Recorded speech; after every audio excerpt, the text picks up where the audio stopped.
Hello and welcome live from New Delhi. You're watching DD India Live, India's voice to the world.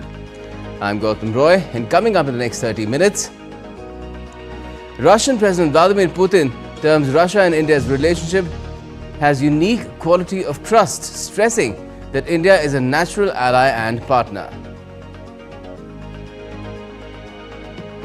Marking a historic first, Donald Trump makes a campaign manager, Susie Wiles, as his White House Chief of Staff, signals a seismic shift in policies, suggesting he'll talk to Vladimir Putin. Israel sends 2 planes to bring back an Israeli football team fans group from Amsterdam after overnight attacks in the streets that officials described as antisemitic. And T20 World Cup winners Team India are set to take on the runners-up South Africa in T20 series opener in Durban.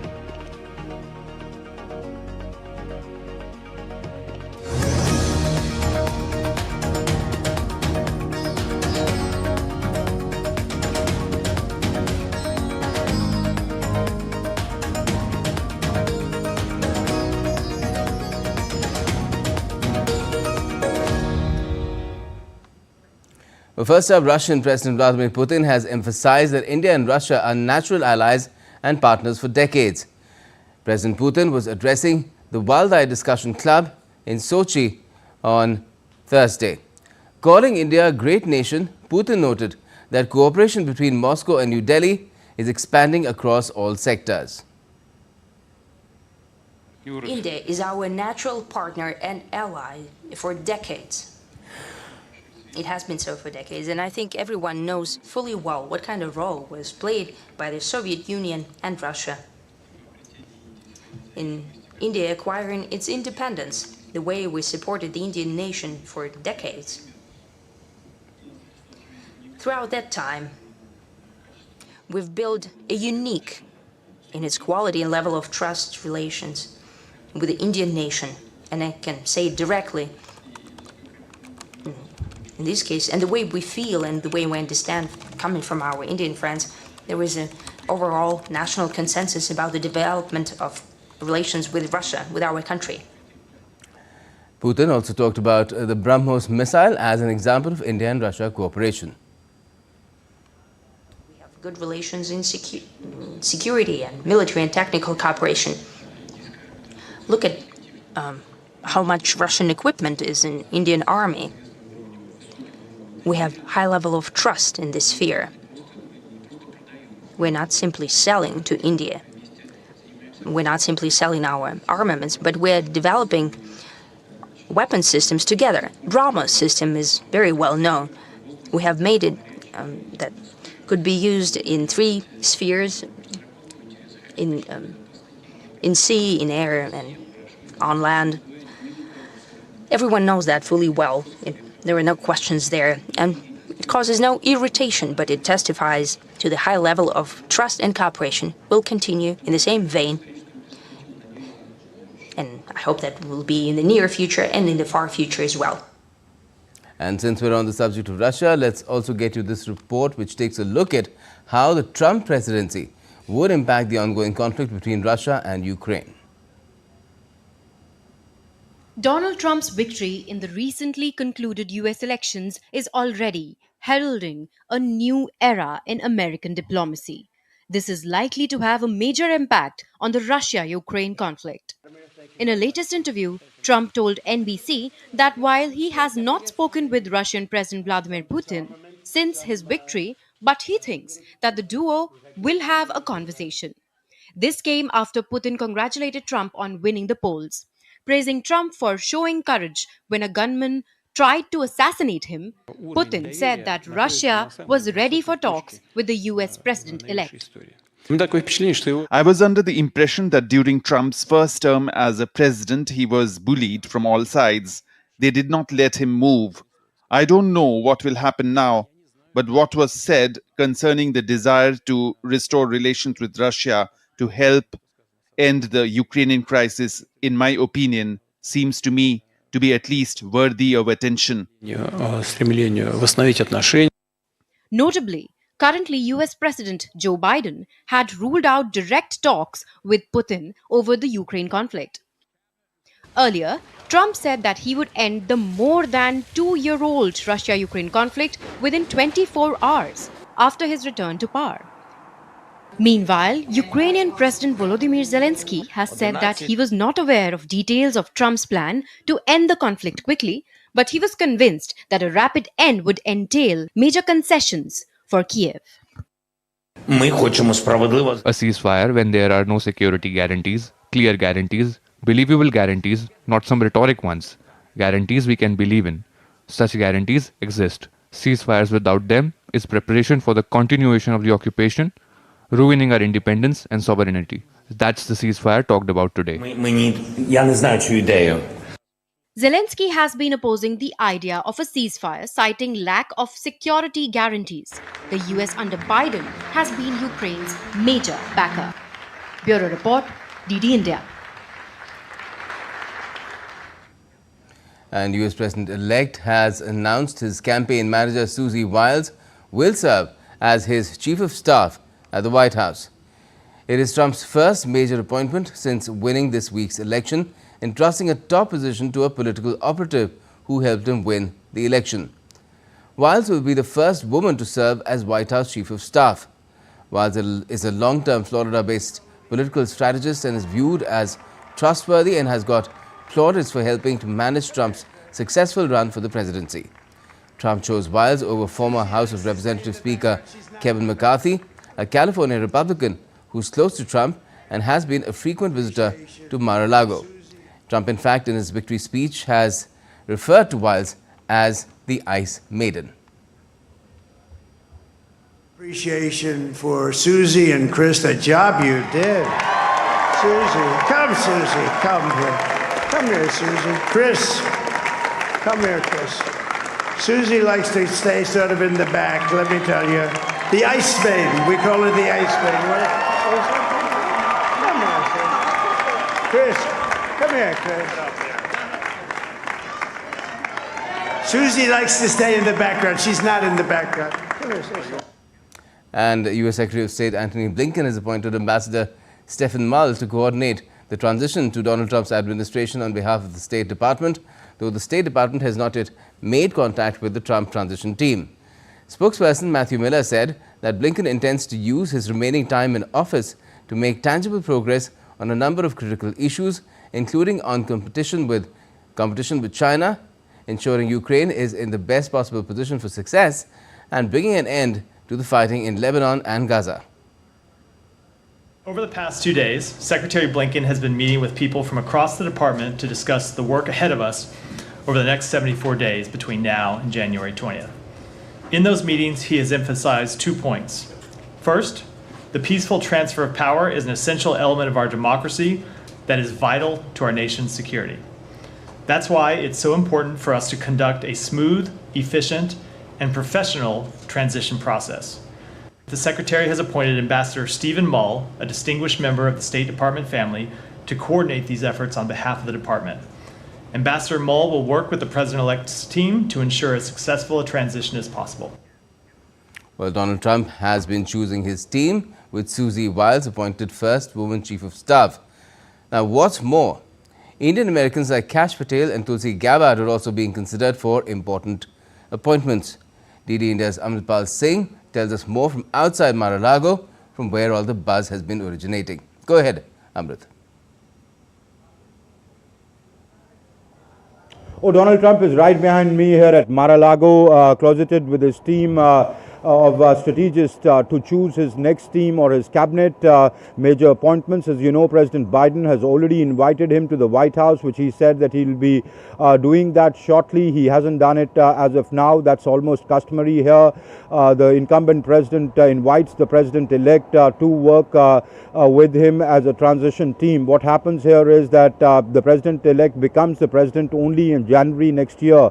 There's a whole process of electors being confirmed by the Secretary of States of the states, and then that being sent to the Congress, where the Senate President formally on the 6th of January announces the electors, and the President is chosen and he takes over in January but during that period, the transition team works closely with the current team. In that sense, Joe Biden has become a lame duck president. He cannot take major decisions without consulting Donald Trump and his team. So the transition team will take over, but he's choosing his team. In a first appointment today, he named Susie Wiles, the first woman chief of staff at the White House. She's a close loyalist of Donald Trump, was his chief campaign manager. The 67-year-old becomes the first woman chief of staff at the White House. There are other appointments being considered. Kash Patel is one of them. He's being considered, as we hear in media reports and political circles, for the CIA director. There are many names doing rounds for the AG's post or the Attorney General's post, a very important post. We hear Eric Schmidt's name doing rounds. These are, of course, all speculations and unofficial and not announced as of now. The other names doing rounds are Tulsi Gabbard. Elon Musk could head the new Department of Government Efficiency, where he would look at cutting $2 trillion from the federal budget to bring in efficiency into the government. Right now what is happening is there is a lot of jockeying going on to get into Donald Trump's team. All right, that sounds interesting, and we'll have to see how things shape up. Thanks a lot for joining us for the moment. I'm Nepal Singh from Mar-a-Lago, Florida. Meanwhile, even though Donald Trump is said to become the 47th president of the United States, the final results are yet to come in. Trump has so far secured 301 electoral votes, while Harris has captured 226. A final call is yet to be taken on Arizona. Of the last two where results were declared, Maine went to Democrats, while Nevada was won by the Republicans. Trump has been declared the winner in more than half the 50 U.S. states, including key battlegrounds like Georgia, Pennsylvania, Michigan and Wisconsin, all of which voted for Democrats in the last election. Now, the U.S. Federal Reserve on Thursday slashed interest rates by 25 basis points, that's 0.25%, a quarter of a percent, amid cooling inflation and a weakening labor market, marking the second rate cut in this easing cycle. Fed Reserve Chair Jerome Powell told reporters on Thursday that the U.S. Central Bank has no near-term plans to change policy following the outcome of this week's election. Upon being asked if he would resign when asked to leave early by President-elect Donald Trump, Powell clearly gave a no. Powell said the labor market has cooled and remains solid, while the inflation has eased substantially from a peak of 7% to 2.1% as of September. Let me say that in the near term, the election will have no effects on our policy decisions. As you know, many things affect the economy, and anyone who writes down forecasts in their job will tell you that the economy is quite difficult to forecast looking out past the very near term. Here, we don't know what the timing and substance of any policy changes will be. We therefore don't know what the effects on the economy would be, specifically whether and to what extent those policies would matter for the achievement of our goal variables, maximum employment and price stability. Let's now get you this chart here showing changes in the benchmark interest rates of the United States Federal Reserve since 2000. We specifically look at the change in the past 3 years. In 2022, interest rates were hiked 5 times, mostly by 75 basis points. From 1.5% in June, interest rates were hiked to 4.5% by December. The next year, in 2023, the rates were hiked 4 times, with 25 BPS each, that is a quarter of a percent each in February, March, May and July, reaching 5.5%. The Fed on Thursday made its second rate cut of this year, with the decision coming less than 2 months after the central bank's surprise jumbo cut in September. And still to come on DD India Live. European leaders meet in Budapest after Trump's victory and pledge to take charge of their own security. India's president says the Indian government's zero-tolerance policy towards corruption will lead to its elimination. And the Hindu festival of Chhath Puja is celebrated across the world by the diaspora.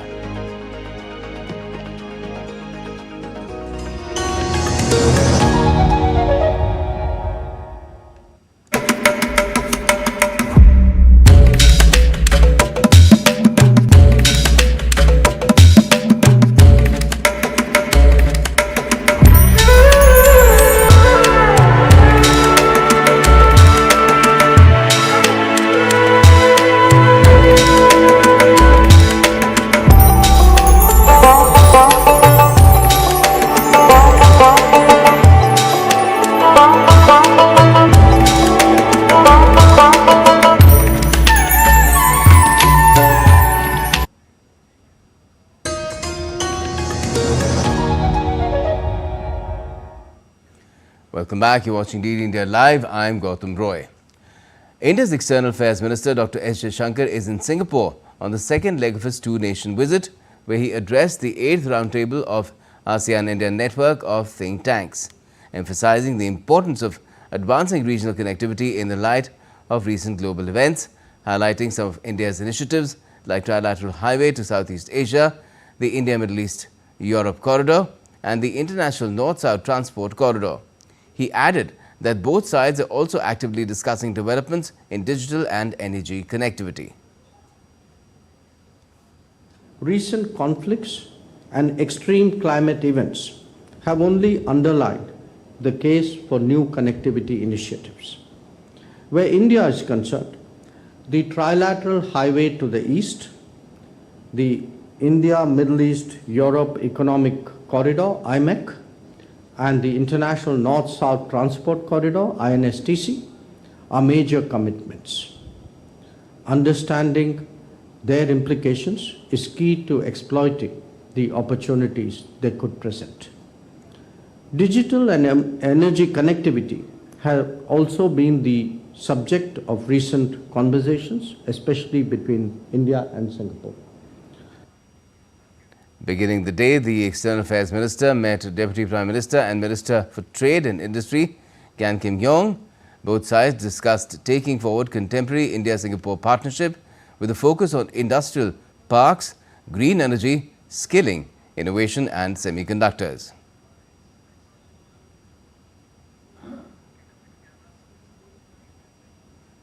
Let's now get you some more stories from around the world as well. Ida Robot, a pioneering humanoid artist, has set a new record in the art world with the sale of her artwork, AI God, to Sotheby's digital art sale.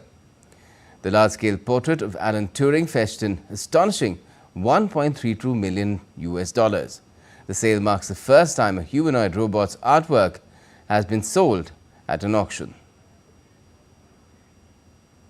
The Aga Khan emerald, which is an extremely rare 37-carat emerald and diamonds brooch, is expected to fetch up to $8 million at Christie's auction taking place next week in Geneva. The brooch was a gift from Prince Aga Khan to his bride, Nina Daya, in 1960. More than 500 dogs were put through their paces on Thursday as they trained for work in the UK Army at a facility in central England. The Ministry of Defence is investing £3.1 million in equivalent from Surrey-based One Wolf Canine Sport and Service Dog Equipment Limited for their canine program over the next 5 years. An Italian Navy ship carrying a small group of migrants docked in an Albanian port on Friday in an attempt by Rome to salvage a plan to process asylum seekers abroad after a first attempt hit legal hurdles. It is the first project by a European Union nation to divert migrants to a non-EU country in an effort to deter asylum seekers. The bells of Notre Dame in Paris rang out together on Friday for the first time since a 2019 fire devastated the historic cathedral. The sound of the 8 bells in Notre Dame's northern belfry comes a month before the cathedral is set to reopen following 5 years of painstaking restoration work in the wake of the blaze. The heaviest bell, called Gabriel, weighs over 4 tons and the lightest, Jean-Marie, 800 kilograms.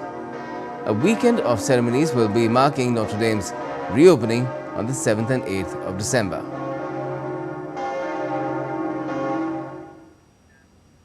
European leaders met on Thursday in Budapest after Donald Trump's election victory, expressing a shared realization Europe must take charge of its own security.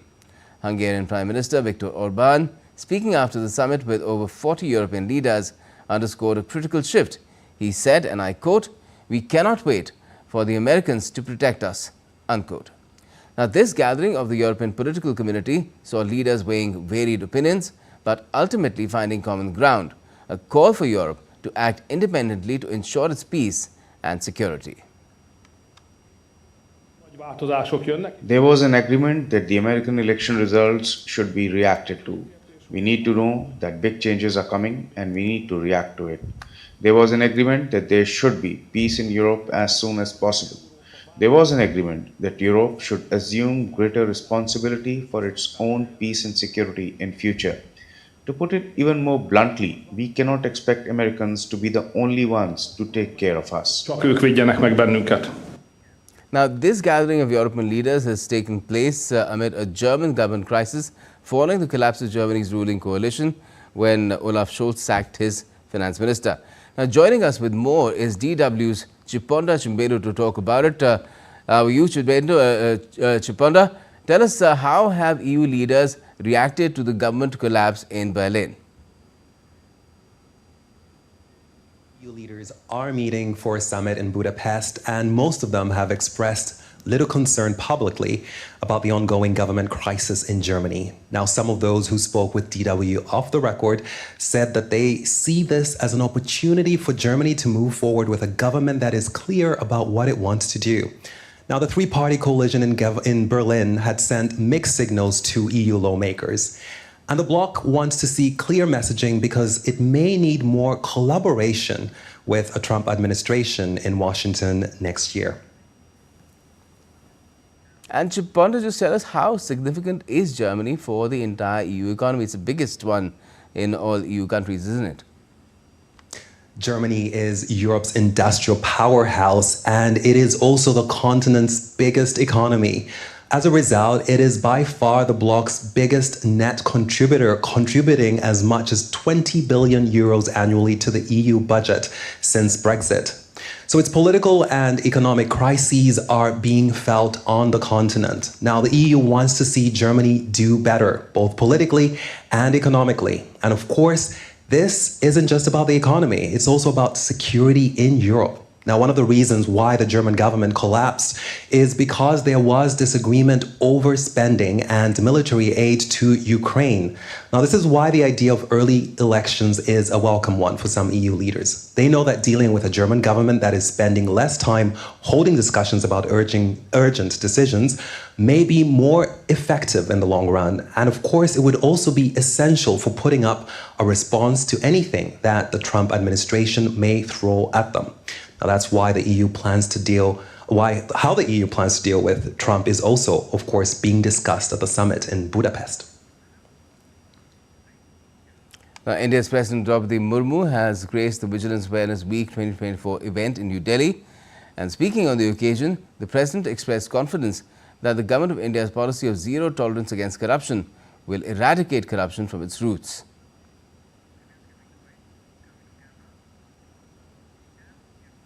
Now, Israel sent 2 commercial planes to the Netherlands to repatriate hundreds of Israeli soccer fans, football fans, after overnight attacks in the streets of Amsterdam. Amsterdam Mayor Femke Halsema said Maccabi Tel Aviv supporters were attacked, abused and pelted with fireworks, and that riot police intervened to protect them and escort them to hotels. At least 5 people were treated in hospital. Israeli Prime Minister Benjamin Netanyahu's office said the order to send planes was taken after a very violent incident targeting Israeli citizens after the match between Maccabi and Ajax Amsterdam.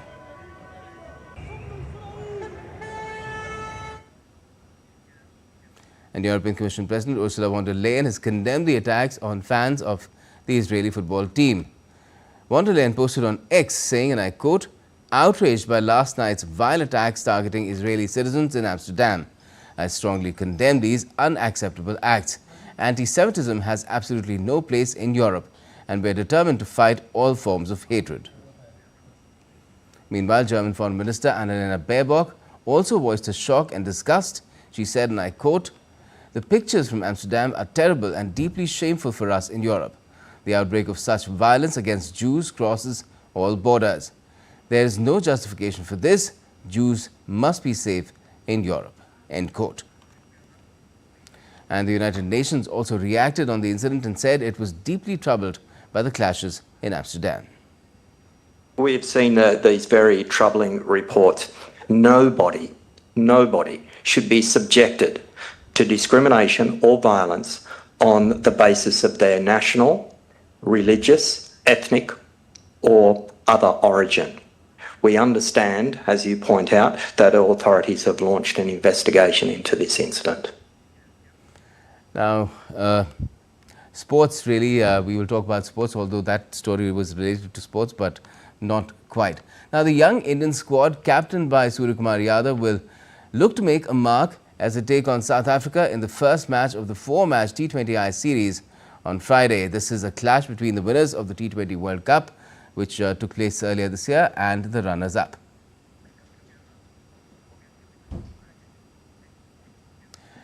Popular for her unconventional routine at the Paris Olympics 2024, Australian breaker Rachel Gunn has announced her retirement.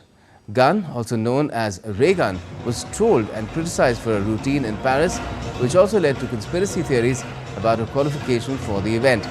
Breaking was included at the Olympics for the first time this year, but hasn't been included on the program for Los Angeles 2028 or Brisbane 2032.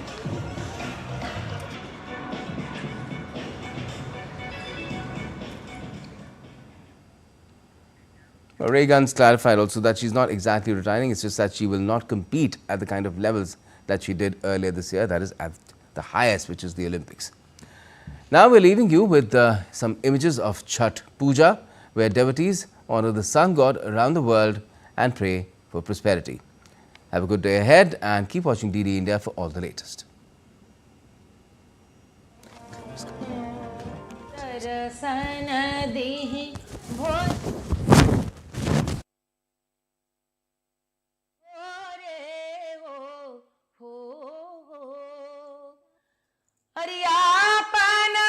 छठी मैया के चुनरी चढ़ाइबो, अरे चुनरी चढ़ाइबो जोड़े जोड़े, ए गंगा मैया जोड़े हो